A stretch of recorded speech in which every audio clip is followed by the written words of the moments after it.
But anyway, these are two things that we say all the time. If you want to take part in our church community just for a day, right? These are two things that we try and live by. The first one is if you're here, talk to somebody, right? Try and be invested in someone else's life for just a minute, right? And the biggest strength is our church is that we're small. We're a small church, and you don't get that a lot of other places, so you can actually talk to people, and you can't just slip in and slip out. So serve each other, right? And be a part of it. The way that we do that is ask someone how they're doing. It's that simple, right? Ask someone how they're doing, but don't have it be small talk. Really mean it, right? Be ready to be invested in someone's life, right? And if someone asks you that question, also take part in that honesty. And if you're not doing very well, be brave and be vulnerable, right? And say, hey, I need prayer, or this is what's going on in my life. I'm actually going to share with you, right? And if things are going great, then be honest with that too and say, I'm in a great place right now, right? So we try and cultivate community through honesty and real friendship, right? So ask someone how they're doing and mean it. The next thing that I want to say that we always throw on at this church is be a church with a purpose. If you don't go to church very much and you only come at Christmas time, that's okay. Hopefully by the end of this message, I'll change mine. But one thing that we love to say at this church is that you should go to church with a purpose. Never waste your time going to a church if it's just a religious obligation. Right? Or if you think, oh, that's just what I should do, right? We should be going to church to do something, right? Whether it's serve someone else, whether it's to strengthen each other as a community of people that are following Jesus, right? Or if it's to learn about God, whatever it is, come to church, be excited and be ready to work, right? Be ready to learn, be ready to grow. That's what we're all about. That's part of our slogan, discovering God, right? We're not passive Christians. None of us should be. We should be totally invested in our faith, ready to put in the time, right? Coach B always says you can't be real till you hit the steel. It's a metaphor for weight loss. You can't be real till you go to the gym, right? And this is our gym. We're here to work. We're here to grow, right? We're here to take part and be active in our faith. So join us with that. Hopefully you can get a little hyped and be ready to grow. If you're ready to grow, say woo! That's another thing we do. If you've never, there's going to be a lot of stupid stuff like that. Okay, let's get started, and we'll jump right into it. Oh man, that light's bumming me out. I won't turn it off. Why Christians should stop saying "Keep Christ in Christmas" and what to do instead. What, Josh? What?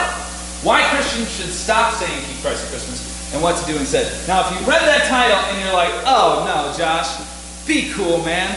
Don't do it, you know. Don't do your stupid Josh thing where you're trying to pick a fight." I'm not trying to pick a fight. What I want to do, I've been thinking about this for a long time, right? And I think that there's a problem in Christianity where we want to fight this war on Christmas, which we'll be talking about a lot today. But I think the way that we're fighting it as Christians is actually the wrong way, right? We need to re-examine how we fight this war on Christmas and how we promote Jesus overall. And that's what I'll be arguing today. So what we're going to be talking about is why Christians should stop saying "Keep Christ in Christmas" and what to do instead. Here's a couple of things I'll be arguing. Christians are fighting the war on Christmas the wrong way. I already said that. In an attempt to promote Jesus to a secular world, we've actually been pushing non-Christians away. Right? This is the problem, is that in our effort to promote Christ, we're doing the opposite of what we want to do. We're making him look bad. Jesus never called us to protest. He called us to love people. That's kind of going to be how we wrap this thing up.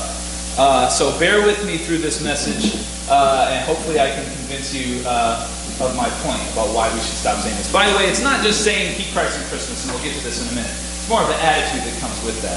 It's us kind of politicizing Christmas, or being a curmudgeon when someone says season's greetings and we say "Merry Christmas," right? It's the attitude that comes with any objections to anyone else's belief system, or being a Scrooge about the Christmas spirit. So it's going to be good. I got a couple of forewords before we get into my main argument, right? Just to kind of preface what I'm talking about here with a couple of mini points that are only somewhat related to what we're going to talk about. Let's get to them. Forward number one. If you're upset by this subject matter, then this is a great message for you. If you read the title and you're like, oh no, Josh is going to give me some liberal bogusness, right, about how we should be more PC, or whatever you might have thought, where it's like, no, I don't want to hear this message, you're in a great spot. right? Whenever we go to a church and the subject matter or the title is something that we initially disagree with, we are in a very unique, advantageous point in our faith where we have the opportunity to grow, right? Growth is an essential part of following Jesus, and this is something that's often overlooked, right? We're constantly discovering God. We should be trying to always be increasing our faith. And that's that verse that I'm referencing right there in Colossians 1. And it's chapter 9:12. It says, increase more in your fervor for the Holy Spirit, increase more in your compassion and your strength, right? And then the last thing it lists is increase more always in your knowledge of God. So we should be doing that. Now, if we should be growing and increasing in our knowledge of God, growth necessitates us occasionally being wrong, right? And this is kind of what I'm getting at here. If you are never challenged, or if you never have to change your mind, if you never have to accept that you're wrong, probably have a fabricated idea of who God is, right? If God is real, and He's a real entity out there, and He has a real personality, and He's a real deity, right? Which obviously we at this church think that He is, then He can't just be made up. We can't just think whatever we want about Him and have that be true, right? He's real. He's out there. You know? So if we're trying to find out and figure out who He is, we can't just say, oh, I know exactly who God is. If we knew who God is and we knew ultimately how to be moral, we'd be Christ, right? We're always learning about God. We're always figuring out who He is. And this includes, doing this should include being reprimanded at times for behavior, and I think for incorrect knowledge too, right? We should be seeing that if we're really trying to get to know God, that occasionally we'll have to change our mind, right? So, we should be excited about messages that we potentially disagree with because we could be just on the verge of growth. If you really give my message a shot, right? If you give it a chance and you say, okay, I'll hear what Josh has to say even though I initially disagree, you're doing great. That we should all take that attitude whenever we go to a church where there's something that we can disagree with, right? And the reason is, if you really do give it a shot, whether you disagree with it by the end or not, you'll grow. Because if I'm right and I give good biblical evidence, my logic and reasoning is sound, right, then you can accept the teaching that I have and you change your mind, boom, you know more about God. You've grown, hopefully. The other way is if my biblical evidence isn't there. If my logic and reasoning isn't sound, if you pray about it and say, no, that's not a part of the Spirit of God, and now I've thought it through, then you've reaffirmed your own beliefs about God. So either way, you can grow when you disagree with the message. Okay, so you should be looking forward to this, hopefully, if you thought, oh no. All right, forward number 2. I am not saying that you should ever lose your zeal for the Lord, right? If you think that this message is going to be about, oh, Josh, you should cool it with this whole Christianity thing, that's not what I'm saying in the slightest. On the contrary, right? Never lose your zeal for the Lord. This can't be ignored biblically. It's the main part of Christianity is being passionate for God and your walk with Him, right? Romans 1:16 says, I am not ashamed of the gospel, but because it is the power of God that brings salvation to everyone who believes. Right? The story of Christ and how we're following should be monumental to us as Christians, right? As believers. This should be our number one thing that we're zealous about in our life. And we should be striving to be more excited and passionate about it all the time. Right? We should be more excited about our faith. We should always be increasing in our passion for God. And we should be more excited to share Jesus with others. I'm not saying stop sharing Christmas with other people or promoting Christmas. That's not what this message is about. All I'm arguing, and this is today's argument, we're sharing Jesus the wrong way. Right? It's good that we're zealous for Christ and we want Him to promote Him to a secular world, but we've got to know how to do it in a godly way. Right? And if we're doing it in a way that's not Christ-like, then we need to rethink it. Okay, so never lose your zeal for the Lord. Number 3. This is not a message about being politically correct. If you thought, oh no, Josh is going to say something about PC, and I'm so sick of the politically correct world that we live in right now. Yes, I understand. Me too. Right? Everyone on both sides of the aisle is sick of it, but we're still doing it for some reason. But that's not what this message is about. It's trying to be more politically correct. But first of all, and it's a bummer that I have to say this, but all churches need to be saying it right now. Christians should be politically correct, right? We should be politically correct. And I know it's annoying right now, and people are getting a little overzealous about it, right? But we should be politically correct. We should be respecting others and being conscious of other people's beliefs, right? We should be the most respectful sect of people on the planet. right? We should be constantly worried about if we're offending other people, or if we're being a peacemaker, or if we're stirring up strife.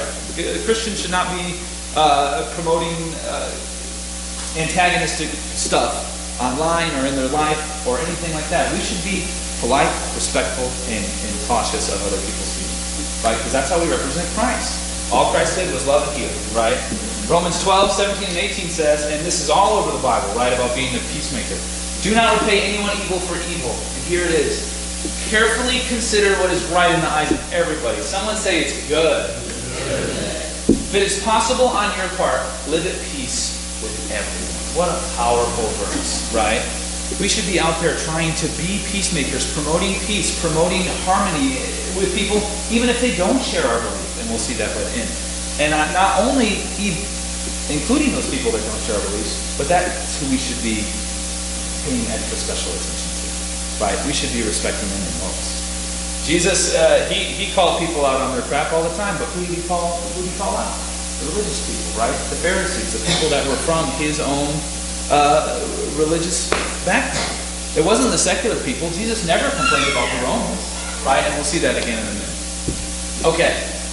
Anyway, so we should be politically correct. However, as we learned from David, honoring God should be our first priority. Don't be PC if it makes you dishonor God, right? And that rarely happens. I don't think that happens that often at all. But David cared about what other people thought of him. He won the respect of everyone, but he honored God first and foremost. And that's one of the other things I want to say with this message too. Jesus' example. Jesus condemned the Pharisees for seeking the approval of men rather than the approval of God. You can go too far either way on this spectrum, right? You can be not considerate of other people's feelings, and that's bad, right? And just stirring up strife and saying what you want, that's bad. We should be respectful of other people. But you can be kissing butt too much, right? And not caring about God. That's what the Pharisees did. They cared too much about the approval of other people, specifically in their case, other believers, right? And not actually the approval of God. And we should be but doing one, seeking the approval of God first and foremost, doesn't mean that we shouldn't care at all about the approval of men. Right? So we should be doing both. We should be trying to respect people, and with that, honor God and honor God first and foremost. And here's a clock out point. If you only want to listen to this next thing, you can clock out for the rest of the message. Daniel's example. If you want to win the country back to the Lord, do what Daniel did. Right? Respect others, keep worshiping. When Daniel, in his time, the whole country went secular. And then they outlawed his religion. He couldn't worship the Lord anymore, right? And they said, you can't pray, you can't worship, it's illegal. So it's as secular as it gets. It's way worse than our time right now. And what did Daniel do? He didn't scream oppression. He didn't complain. He didn't start a riot, right? He didn't do any of those things. But what did he do? He kept respecting the people that were oppressing him, and then he just kept worshiping the Lord. Right? And he told them, hey, I know, but I'm going to keep worshiping, right? And he was very respectful. All the guards loved him. The king loved him. All the people that were oppressing his religion and saying you can't worship God anymore, by the end of the story, they all turned back to God, right? And they didn't turn back to God because Daniel, metaphorically speaking, said keep Christ in Christmas, right? Daniel respected the people that were oppressing him and harassing him, and he just kept working for the Lord. He kept worshiping. And that's how we're going to win the country back, the whole world back to Christ. We do what Jesus says. We respect others, we love others, and we keep worshiping the Lord. Right? If we do that, the whole country will turn back to Christ. Okay. I've got one more. Other churches will say something different, but I'm right. I always like to say this before messages that aren't universally accepted, because if you don't like what I have to say, and I don't convince you in any way, other churches are going to say, literally a couple miles down the road, they'll say the exact opposite of what I'm saying. And I'm not saying that to try and, convince you to go somewhere else or sell myself short or say, oh, you belong in another church. But what I'm saying is that, hey, I could be wrong, right? I might not be right. There's a lot of other Christians who disagree. I think my biblical evidence is there. I think the logic is sound, and I think I've got a good argument. But if it feels wrong, take it home. Think about it yourself, right? Because I might not be right. And this is something I like to say all the time, because we should all be recognizing that we're fallible, right? We can be wrong. And if you go to a church that won't admit this, then you should stop going to that church, right? Never take what I have to say as the Word of God, right? Never take what any pastor has to say as the Word of God, right? And this is something that Christians miss a lot of the times. We say, oh, I heard so-and-so speak about it. Big whoop, right? And it might be good. That might be a credible source that can lean us towards an argument, but no one is ever completely right, as we saw from the first word. So what I hope that encourages you to do is really give the message a shot and think about it for yourself. Take it home and say, what do I think? How should we react in this situation in this world? Right? So other churches will say something different, but I'm right. I got to get that part in there. Okay, here's the main content. Thanks for getting through my forwards. I hope those were good. Let's get to it. Why Christians should stop saying keep Christ and Christmas and what's been said. The problem, it's not the words themselves. I don't have any beef with keep Christ and Christmas. That's not the thing. It's the attitude that often, and that's a key word, not always, but often accompanies keep Christ and Christmas. Also the attitude that comes with the refusal to say seasons, greetings, etc. It's an attitude that is often angry, bitter, and resentful. And these are things that Christians should never be. Right? If our zeal for or passion for our holiday is ever rooted in anger or bitterness, it's not Christ-like. Right? It's just not something that Christ has done, and we'll see that in a second. Let me catch up here in 1 second, for 1 second, to make sure I'm not getting ahead of myself, as I often do.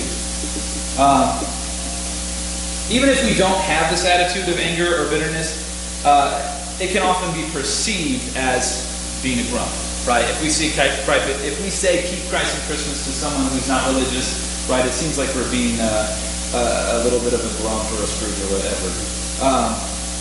And this is an attitude that's kind of getting pretty prevalent in Christianity as a whole. The attitude of my way or the highway, or Christianity demands respect, or you have to respect me as a Christian in America or whatever. But this attitude can often harbor arrogance, which I think is the big problem that we're seeing.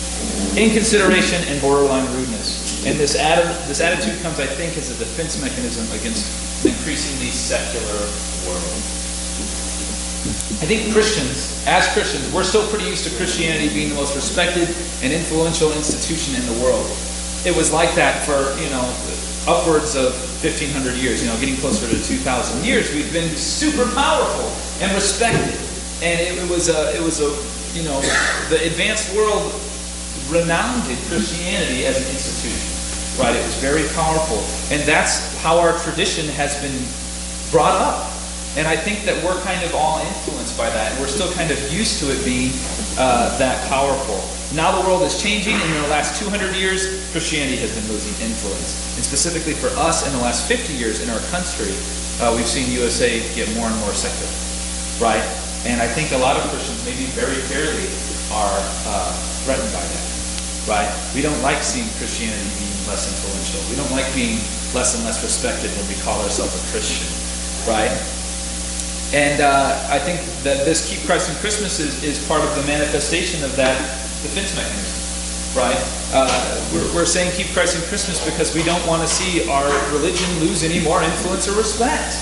We want to say, hey, we're part of the mainstream. We're here. We're a large part of the culture, and we're getting threatened by it. And this is the outcome of that defense mechanism again. The only problem is that our defensive tendencies are not Christ-like. We should be responding to this rising secularism in a different way than we have been. So the world is getting more secular. And as Christians, we should be battling the secularism. We shouldn't be doing it because we want power or respect, but we should be trying to battle secularism because we want people to know Christ. Right? Because we want people to know Jesus and experience His love, not because we want more power. And this is part of the big problem that I'm just realizing right now. If we were doing Keep Christ in Christmas as a power grab, that's not something Jesus would do. Right? We should want to keep Christ in Christmas because Jesus is good. Right? Because Jesus is love. And we should want people to experience that. And if we're just trying to say keep Christ in Christmas because we want to be more respected or influential, that's bad. Right? That's proud. That's arrogant. We shouldn't do it.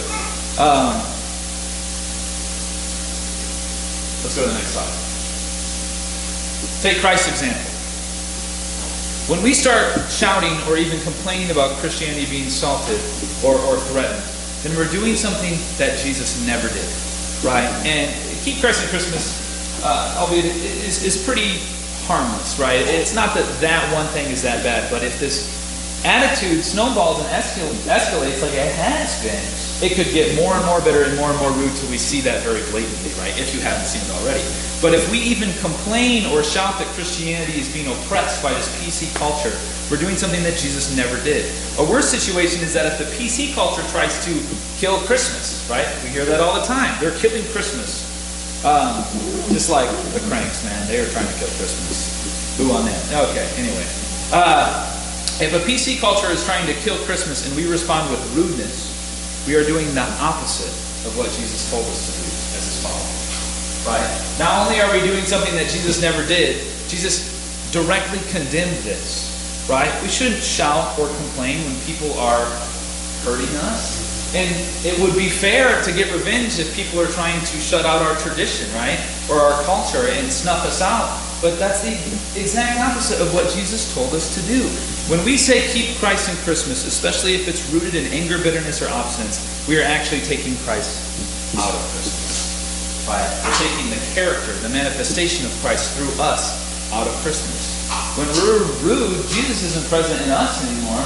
Right? The character and love of Jesus is no longer around. And if we're Scrooge McDuck about this whole keep Christ in Christmas thing, we're the ones taking him out. Right? We got to stop.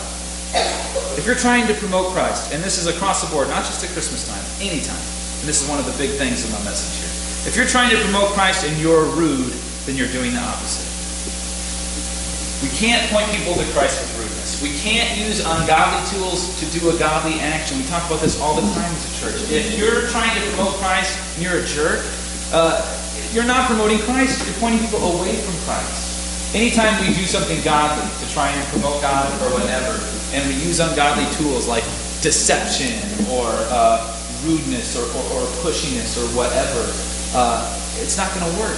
That's why these street corner preachers don't work anymore, because they're mostly just condemning and judging people, and they're doing things that Jesus never told them to do, so they don't have any influence, right? The credibility of Christ with people that are pushy or rude or whatever, it's not there. That's why Christ told us to promote him in a very particular way. If we don't point people to Christ with tools of God, gentleness, respect, and sincere love, we're not pointing people to Christ at all. Right? And this unique type of promotion for Christ doesn't have these qualities. It's not good. In fact, it's doing more harm than it's good. Bottom line, make sure how you combat secularism honors God. Honor God by imitating Jesus. And Jesus never said, give me what is due. Right? Jesus never said, this used to be a Christian nation. Right? And we deserve respect or have any sense of entitlement or defense mechanism to secularism. Right? All he did was love people. Again. So honor God by imitating Jesus. Let's start talking about what we should do instead. If we're gonna no longer keep saying keep Christ in Christmas or have that attitude, what should we do? Let's talk about it. We're almost done. We're getting in. Not almost done. I got a lot more to say. No, sorry. I know what everyone wants for Christmas is to hear Josh talk forever. So Merry Christmas. What to do instead? If you want to keep Christ in Christmas, act like him. Right? You can be the manifestation of Christ yourself, right? That's what the whole Christmas spirit is all about. When you forgive people who don't deserve it, right? When you let things go that you otherwise wouldn't, when you're charitable, when you give, that's how you keep Christ in Christmas, right? When you act like him. When his love is there, the spirit of Christmas never dies. The Christmas spirit never dies. And that's how we promote Christ, because when people see that Christ is good from us being Christ-like, right, then they'll actually know him. They'll see Christ himself, right? Now, what does that mean? How do we act like him? First of all, here's an example of Christ. Don't complain about oppression, but heal those that are oppressed. And this is where it goes from just kind of noble to Christ-like, right? We could just not complain about the oppression, and that's nice, but Christ always takes it a step farther. His love is radical. Right? Don't just not complain about people that are oppressing you and the PC culture trying to kill you, right? You should be healing those people that are hurting you, that are suffering you out, right? Love your enemies. That's the whole basic essential message of Christ. That's what Christ did on the cross, is he loved his enemies. Right? And that's what we should be doing all the time. So when people try and snuff us out as Christians or make us, or disrespect us or laugh at us or whatever, love those people. Right? Let's go to, we're going to turn to Matthew chapter 5 here in the Bibles on the pews if you want. You can use your phone or whatever. And we're going to read that in a second once we get to one of these side notes. But I'm going to quote this verse one or two other times throughout the rest of the day. But give your life for those that scoff at you and spit on you. Right? And the verse that I'm citing is Romans 5, 6, and 8. Which is, it says about Christ that while we were still enemies of God, he died for us. Right? And it talks about how, for a good person, someone might give their life. And even for an okay person, someone might even dare to die. But it says, at our worst, when we were at our worst, Christ died for us. Right? And that's the example that we should take. If you think, okay, let's get to it. Side notes, before we read. Now, I might have given this message up to this point so far, and said, we should love people instead of trying to make Christianity have more influence or whatever. You might be thinking to this message so far, next slide, you might be thinking, we can't just let Jesus be walked over or Christianity be insulted, right? We can't just let people bully us, use us as a doormat. Surprise! Yes, you can! Yes, you can. And I'll say it, we'll give the biblical evidence in a minute. In fact, I think that maybe you should, right?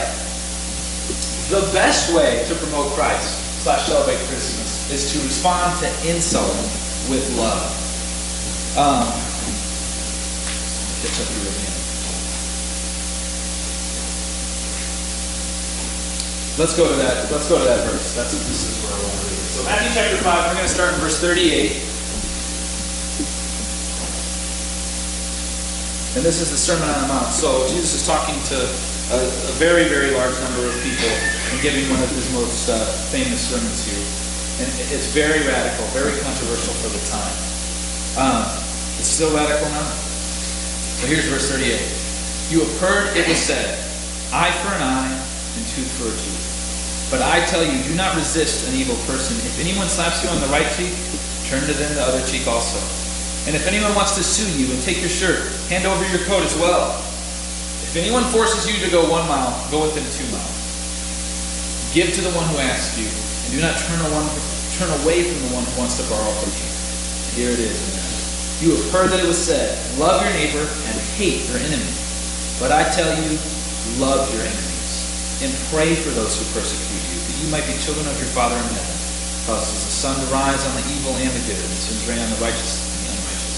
If you love those who love you, what reward will you get? Do not even the tax collectors, those are people that are universally accepted as evil, by the way, that's who he's referencing. Are not even the tax collectors doing that?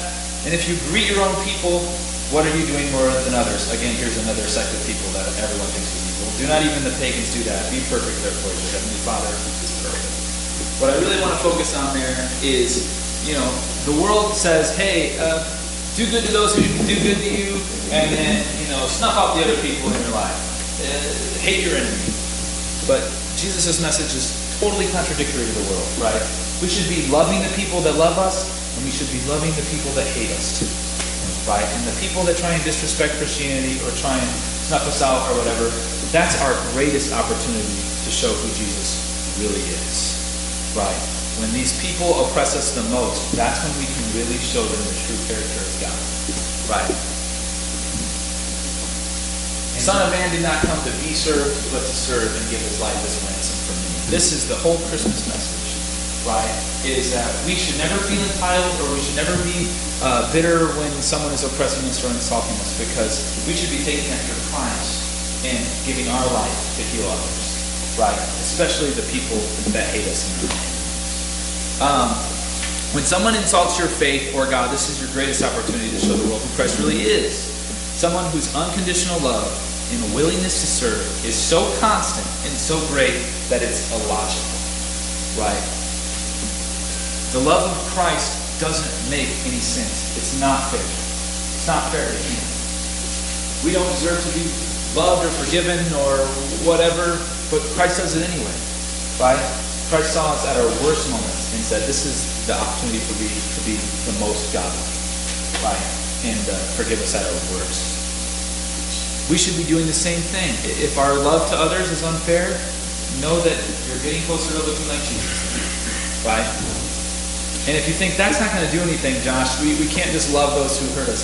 No oppression is so great that it can't be overcome with the love of God, right? If we want to battle this war on Christmas, use godly tools. Use the love of God. Nothing can stand in our way if God is for us, right? And God told us to love those who oppress us. So if we want to win this war on Christmas, put down your weapons, right, and love people instead. Number 2, you might be saying, you might be saying, we can't support people who aren't worshiping God. Ludicrous assumption. Yes, you can. And sorry if I called you ludicrous if you thought that. But it is ludicrous. Yes, you can. And here's some examples from Christ, right? Jesus forgave the adulterous woman before she repented. Right? The Good Samaritan, I forgot why I put that up there and I didn't write it. But take this example, take it home, you can think about it. The 10 lepers. Jesus healed the 10 lepers. And this is my favorite out of the 3, so I think I just passed over the Good Samaritan, right? The 10 lepers, Jesus healed all 10 of them, knowing full well only one of them would come back to follow him. Right? He healed them all. It didn't matter. And he knew that they weren't going to come back and thank him or follow him or whatever, but he healed them anyway. So even if there are people who don't follow Jesus and they're living a life of sin or they're horrible people or whatever, right, and you think, I can't condone their behavior. You don't have to condone their behavior, but you can still love them, right? You can still heal them. You can still provide for them, and that's what we should, right? Gentleness. Love, compassion, against these things there is no law, right? So we should be showing this stuff, this love to our oppressors any moment that we can. Loving your enemies is the essential message for Jesus' life. But we can't endorse sin. Again, like I said, it's not all the same thing. But I love this verse. What does Paul have to say about us endorsing sin? We can't endorse sin, and we can't promote the welfare of people who are outside the church. This is what Paul says in 1 Corinthians. 1 Corinthians 5, chapter 12. What business is it of mine to judge those outside of the church? Whew, baby. You don't hear that one very much these days, right? But there it is. That's the Bible. Those people outside of the church, they're not a part of our faith. They can live whatever life they want, right? It's not our job to correct their morality because they don't adhere to ours, right? All we can do is love and provide for these people, right? Respect them. Cherish them. Try and bring some joy and peace into their life, just like Jesus tries to do for ours. Don't reserve your love and service for only the people that believe the same things you do. And again, another classic Christian's verse. Love the whole world. John 3:16. For God so loved the world, all of us, right, that he gave Jesus. So that whoever believes in him won't perish, will have eternal life. Right? All of us. Jesus came and gave us this gift because he loves us. Right? We should have the same attitude for everyone, not just people who share our beliefs, right? We should be trying to give our lives to serve them and promote life in their existence. Thanks, good. Okay, so that's what you might be saying. So what should we do instead? If you haven't already guessed, love people. Don't be a Scrooge when people say happy holidays. Just wish them a happy holidays back. It's okay, right? Because all you're doing is saying, have a good life, right? I wish you well. And we're not being sacrilegious if we don't always say Merry Christmas, right? This is one of the big essential messages that Christianity misses all the time. Be cool. Don't be a jerk. Get out there. And it's easy to love people if you just be cool, right? If someone says season's greetings, say season's greetings right back. Have a great life, right?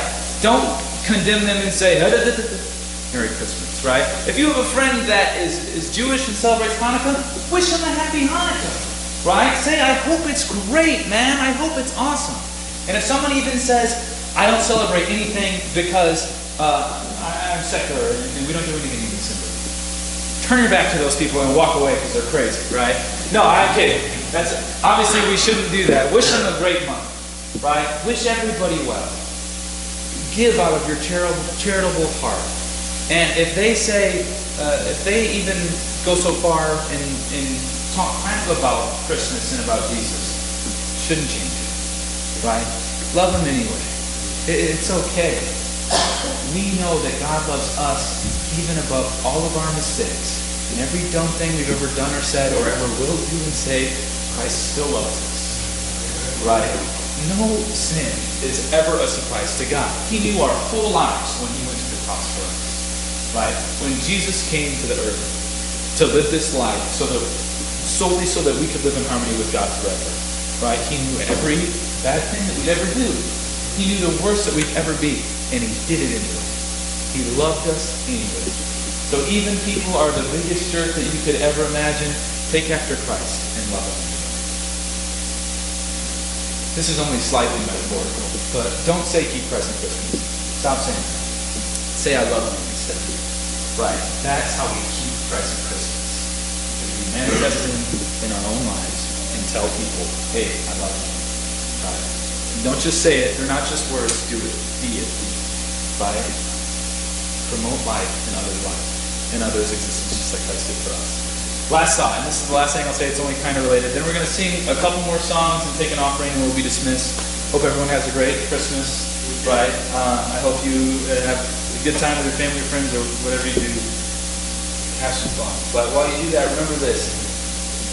God loves you always. Right? There is nothing that can separate us from the love of God. And sometimes I have to remember that. That even includes my own phone headset. Right? Nothing can separate us from the love of God. This whole thing, this whole Christmas thing is happening because God loves you. Right? Christ came to earth for all of us so that we could have a life full of peace and joy and have it everlasting. Right? So this Christmas, as you're doing your Christmas thing, just remember that you're loved, right? And you're valued and you're cherished enough so that perfect God will come and die for you. Right? So before we go, I just want everybody to say, I'm loved. Go on. One more time. I'm loved. One more time. I'm loved. Okay. Does anyone feel led to pray over our service? That's cool. Wait, one more time. All right. I'll pray.